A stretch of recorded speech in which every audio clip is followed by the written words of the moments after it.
Olá moçada, sejam muito bem-vindos para mais uma videoaula do curso de Química Geral 2 da Universidade Federal de Pernambuco. Eu sou João Bosco Paraíso, vamos continuar falando sobre estrutura atômica. No último vídeo, vimos que o experimento de Frank Hertz conseguiu demonstrar que a energia dos elétrons em sistemas atômicos é quantizada.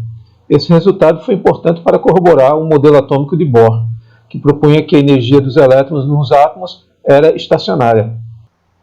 Neste vídeo, veremos que partículas como o elétron possuem, além de características corpusculares, também características ondulatórias, e que a incerteza associada a parâmetros como posição e momento não podem ser avaliados com acurácia simultaneamente. Desde o século XVII, havia um debate na física se a luz deveria ser uma onda ou uma partícula. Esse debate foi protagonizado por dois importantes cientistas, Isaac Newton, de uma perspectiva mais corpuscular, e Christian Huygens, que defendia a luz de um ponto de vista mais ondulatório.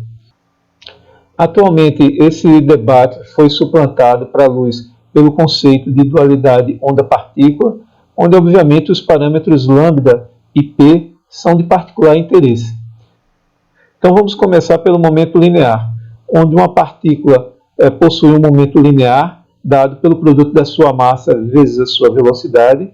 E para fazer surgir o parâmetro comprimento de onda, vamos evocar aqui os trabalhos da teoria da relatividade de Einstein, o qual definiu a energia como sendo o produto da massa vezes a velocidade da luz ao quadrado, o que pode então ser reescrito em termos de momento como sendo o produto do momento vezes a velocidade. Vamos chamar esta equação de 1 e vamos lembrar dos trabalhos da quantização da radiação por Planck, que energia é hν, ou hc sobre lambda. Vamos chamar isso de equação 2. Se você iguala as equações 1 e 2, surge a relação que o momento linear é a razão entre a constante de Planck sobre o comprimento de onda. De tal forma que, se você conhece o comprimento de onda de uma radiação, é possível calcular o momento linear associado. Em 1924, Louis Victor Pierre Raymond, mais conhecido como Louis de Broglie, propôs num raciocínio de grande simetria para a dualidade onda-partícula para a luz que também deveria existir uma relação dual onda-partícula também para a matéria, e que deveria usar-se da mesma relação anterior, em que o comprimento de onda é h sobre p.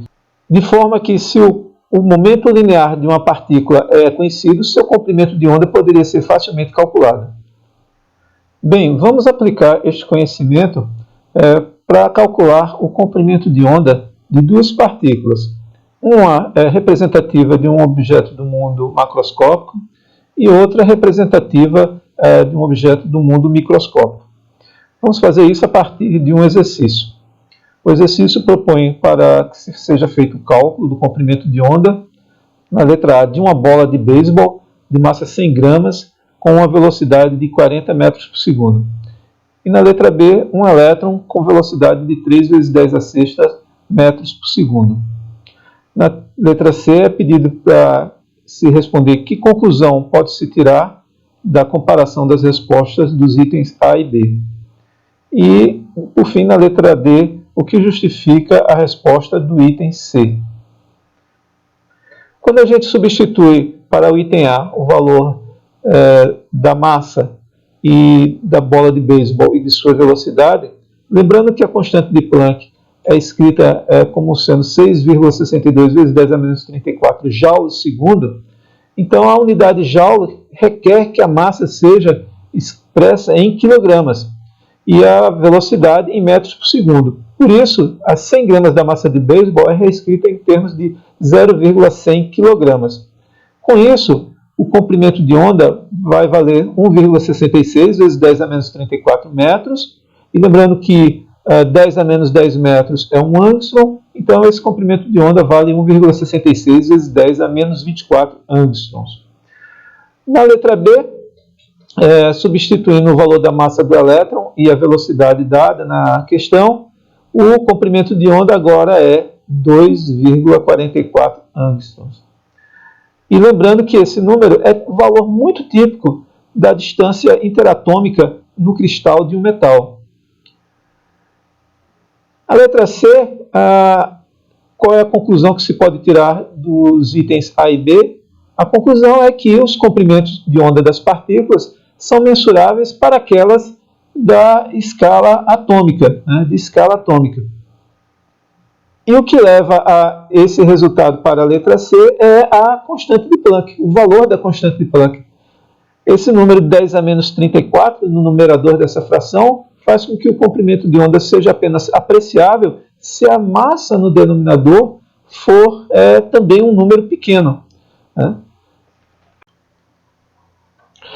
Entretanto, uma pergunta natural seria: será que essa proposição de comportamento dual onda-partícula para a matéria de fato ocorre?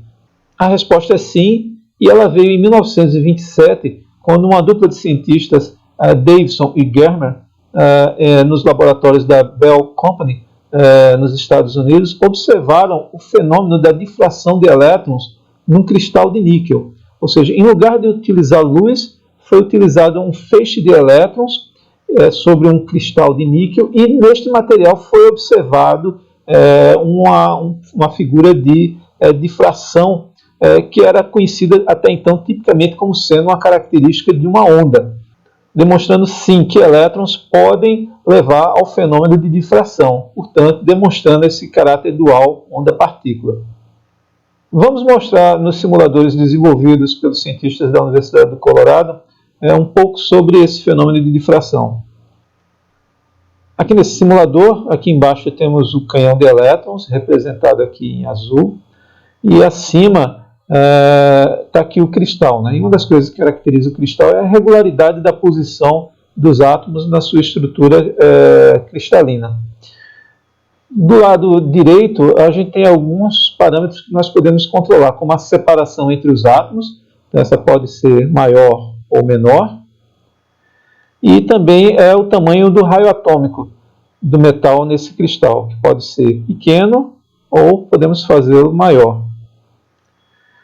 Vamos inicialmente mostrar o que acontece quando a separação entre os átomos é pequena e esses átomos têm raios atômicos grandes. Vamos aqui disparar o canhão de elétrons e o que a gente vê é que essencialmente o elétron colide e retorna na direção original. Agora, se nós diminuirmos o tamanho desses raios atômicos e aumentamos o espaçamento, agora se observa o efeito de difração. Então esse é um resultado interessante do simulador, que mostra que esse comportamento dual de um elétron que sai do canhão ao colidir com a superfície de um cristal, fazer surgir o fenômeno da difração, ocorre dependendo do tamanho da distância entre os núcleos. Então agora a gente deve estar se perguntando: qual a importância, qual é a relevância da dualidade onda-partícula para a matéria? Lembremos que estamos pensando no modelo atômico de Bohr, onde para sistemas hidrogenoides, um único elétron descreve uma trajetória circular em torno de uma carga positiva mais Ze. Muito bem, se esse elétron possui massa, pela relação agora de dualidade onda-partícula, também deve ter uma onda associada a ele. E essa onda, ela deve ter num certo ponto, por exemplo, onde é assinalado com a seta em vermelho, a onda deve ter as mesmas características neste ponto e após o elétron descrever uma revolução completa e voltar ao mesmo local. Assim, uma onda que satisfaz, por exemplo, essas características é uma como é mostrada na figura ao lado. Repare que nesta figura existe um conjunto de comprimentos de ondas inteiros em torno desse perímetro, onde o elétron descreve sua trajetória circular. Assim, o perímetro deve ser um múltiplo do comprimento de onda. E isso, do ponto de vista matemático, pode ser escrito assim, né? O perímetro é 2πr e um múltiplo de comprimentos de onda é n lambda. Daqui, lembrando que lambda é h sobre p, da relação de de Broglie, nós temos essa igualdade, que pode ser reescrita desta forma, né, passando o momento para o lado esquerdo da igualdade e o 2π para o lado direito, mas PR é um momento angular. Portanto, o que a gente tem aqui é que o momento angular é um múltiplo de H cortado, ou seja, o que se obtém é o quarto postulado de Bohr demonstrado. Portanto, os experimentos de difração de elétrons em cristais de níquel desenvolvidos por Davidson e Germer foram importantes para demonstrar que o quarto postulado de Bohr estava correto. Assim, para cada um dos principais postulados de Bohr, o que quantiza a energia do elétron e quantiza também o seu momento angular, a posteriori, experimentos desenvolvidos por Frank Hertz e Davidson Germer vieram a demonstrar a força desse modelo atômico de Bohr. Note que se você está interessado em estudar a trajetória de uma partícula como um elétron, ou mesmo de um objeto do mundo macroscópico como uma bola de futebol, você precisa essencialmente determinar dois parâmetros, que é a posição e a velocidade dessa partícula. Entretanto, como essas partículas possuem uma massa definida, essencialmente o que você precisa conhecer é a posição e o produto massa vezes velocidade, ou seja, o seu momento. Para isso, você precisa realizar medidas. Para realizar essas medidas, o problema é que vem sempre uma incerteza associada a cada medida. E para fazer a determinação desses parâmetros posição e momento, é preciso interagir com esse sistema. E a forma usual de fazer isso é jogando fótons, no caso de partículas microscópicas. Acontece que quando fótons de energia Hν são espalhados numa bola macroscópica, isto não altera a sua trajetória original. Porém, quando ocorre o fenômeno de espalhamento de fótons no elétron, isto pode modificar significativamente a sua trajetória. A condição para que este fóton tenha momento suficiente para deslocar a trajetória inicial do elétron é que o seu comprimento de onda seja menor ou da ordem do tamanho do objeto, no caso do elétron. Porém, pela relação de de Broglie, como o comprimento de onda vai com o inverso do momento, então quanto menor for o comprimento de onda, maior vai ser o momento desse fóton. E com isso, maior será o deslocamento da trajetória original do elétron devido a esse fóton. E como uma consequência, também pode-se inferir que maior será a variação na posição desse elétron. Logo, você pode dizer que vai ter uma maior incerteza associada a essa determinação da posição do elétron. Quem propôs essas relações de incertezas entre as variáveis momento e a posição foi Heisenberg, em 1927, qual propôs que para partículas atômicas ou subatômicas que possuem propriedades ondulatórias associadas, existe apenas relações de incerteza nas posições e no momento. O valor da incerteza na posição é da ordem do comprimento de onda e a incerteza no momento é da ordem de H sobre lambda. Portanto, o produto vai essencialmente cancelar os comprimentos de onda, esse produto é da ordem de H. E numa análise mais geral, o produto das incertezas na posição e na incerteza do momento é da ordem de H sobre 4π. Vamos ver como este conhecimento pode ser utilizado para se calcular a incerteza na velocidade de um elétron que está localizado numa região dentro de 0,05 angstroms. Neste caso, com esse valor da incerteza na posição, a gente vê que ele está bem localizado, ou seja, a incerteza na posição é pequena.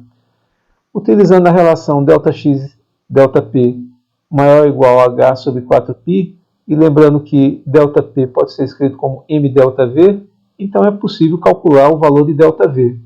Substituindo os valores de H, da massa do elétron e de ΔX, obtemos uma variação de ΔV igual a 1,45 vezes 10 a sétima metros por segundo. Note que esse número é aproximadamente 40% do valor da velocidade da luz.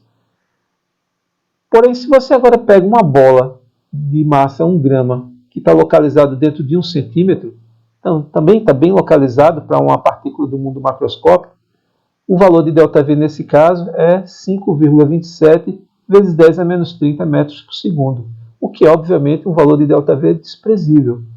Ou seja, quando você tem uma partícula do mundo microscópico como o elétron e tem uma certeza da sua posição, ou seja, o ΔX é pequeno, o valor de ΔV é grande. Portanto, dessa videoaula, seria importante a gente lembrar esses dois aspectos com relação à dualidade onda-partícula. Tanto o comprimento de onda como o momento são parâmetros presentes tanto para a luz como para a matéria, e que o princípio da incerteza determina o limite de acurácia que a posição e o momento podem ser determinados simultaneamente.